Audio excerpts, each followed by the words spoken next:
코로나19 바이러스와 관련된 뉴스들 그리고 경기 부양책에 관련된 뉴스들을 좀 챙겨봐야 할 것 같습니다. 특히나 중국 측 같은 경우에는 이 경제 활동이 오랜만에 좀 재개가 됐거든요. 관련해서 좀 경기 부양책들이 많이 나올 것 같아요. 어떤 것들이 있습니까?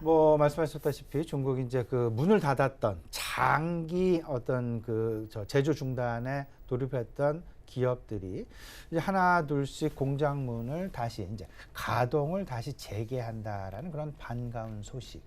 이렇게 이 이야기는 거꾸로 이야기하면 코로나19와 관련된 우려감, 확산에 대한 우려감이 일정 부분 좀 잡힌 것은 아닌가라는 그런 어떤 긍정적인 기대감 분명히 가져볼 수 있지 않을까라는 말씀 좀 드려보고요.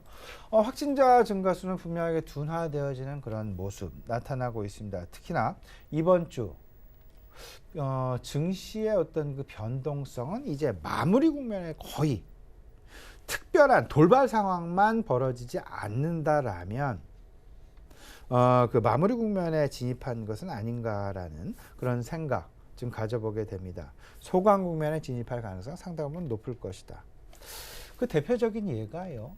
일단 시장의 안정도 있긴 있지만 특히나 원자재 시장의 반등 국면이 이를 여실히 보여주고 있는 것은 아닌가라는 그런 생각 좀 가져보게 됩니다. 특히나 국제 원유 가격의 반등 양상.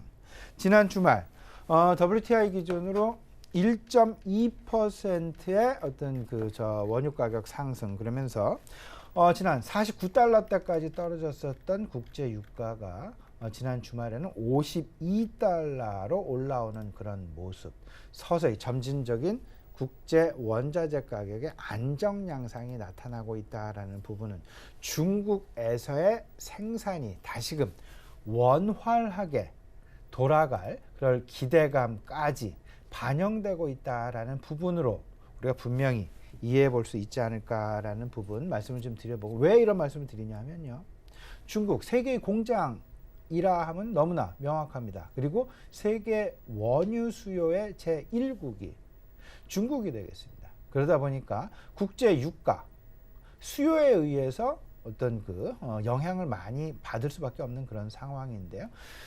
세계의 공장이라고 불리는 중국의 제조업의 위축은 결국은 국제 원자재 가격의 하락을 야기시키는 그런 모습을 만들어 냈었고요.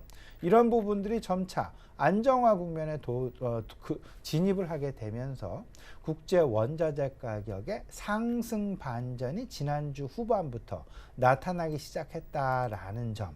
이 부분은 코로나19에 의한 영향, 일정 부분 안정화 국면 내지는 소강 국면에 돌입했다라는 그런 가능성으로 우리가 평가해 볼 수 있지 않을까, 분명한 근거가 된다라는 부분 말씀을 좀 드려봅니다. 그럼에도 불구하고 중국의 1분기 GDP 성장률은 상당 부분 둔화 가능성, 거의 기정사실화 되었다라고 해도 과언이 아닐 듯 싶은데요. 그렇다 보니까 2분기, 3분기를 위한, 그렇게 되면 전체적인 2020년도 그들이 추구하는 목표 성장률, 아직 목표 성장률은 발표가 되진 않았습니다. 3월 초에 개최되는 양회를 전후해서 아마 발표될 가능성이 높다라고 보셔야 될 것 같은데, 그 이전에 어떤 강력한 경기 부양책을 내놓을 그럴 가능성이 높겠다. 지난 주말 시진핑 주석이 이런 이야기를 했죠. 자금 투입의 확대와 그리고 프로젝트의 조기 추진, 이 이야기는 재정 확대 정책을 조금 더 빠르게 진행을 하겠다라는 그런 정부의 강력한 경기 부양책이다라고 보셔야 될 것 같고, 그 다음에 더 나아가선 인민은행의 추가적인 유동성 완화 정책. 지난번에는 유동성을 시장에 풀었지만 이번에는 아마도 금리 인하에 대한 그런 가능성 높게 지금 시장 내에서 기대가 되고 있다라는 점 우리가 눈여겨봐야 될 것 같습니다. 앞서서 말씀을 드렸지만 3월 초 이제 얼마 남지 않았습니다. 불과 한 2주 반, 3주 정도 남겨놓고 있는 그런 상황. 양회. 양회를 지금 현재 대기해 놓고 이런 상황. 그렇기 때문에 부양책에 대한 관심이 그건 또 크게 나타날 수밖에 없다라는 점. 그러면 우리가 이제 투자 전략을 좀 생각을 해봐야 되겠죠. 코로나19가 이제 종료 임박이냐? 종료 임박 그와 함께 경기 부양 모멘텀에 대한 관심 더해져서 이제 V자 반등에 이어서 경기 부양과 관련된 기대감이 오히려 전저점을 높일 수 있는 그런 시장 내 모멘텀으로 등장할 작용될 그럴 가능성 높지 않을까 생각을 좀 해보게 되고요. 그렇게 되면 두 가지 관점입니다. 결국은 낙폭 과대 중국 소비 관련주에 대한 관심 분명히 가질 수 있지 않을까. 결국은 뭐 호텔 신라랄지 아모레 퍼시픽이랄지 이런 종목들에 대한 관심 분명히 가질 수 있다.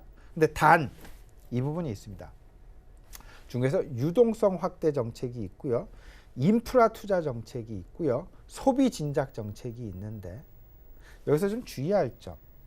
여전히 항공업종하고요.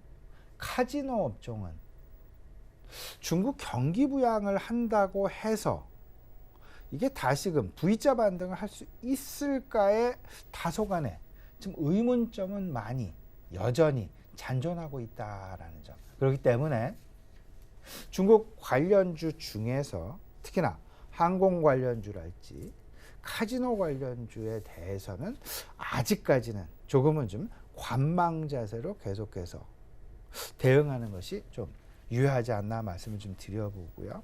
낙폭과대 IT와 관련해서 반도체, 전기자동차, 4차 산업 이 부분 계속해서 우리가 관심 가질 만한 매우 중요한 핵심 주도주 중에 하나가 되지 않을까 생각해 보셨으면 좋겠습니다.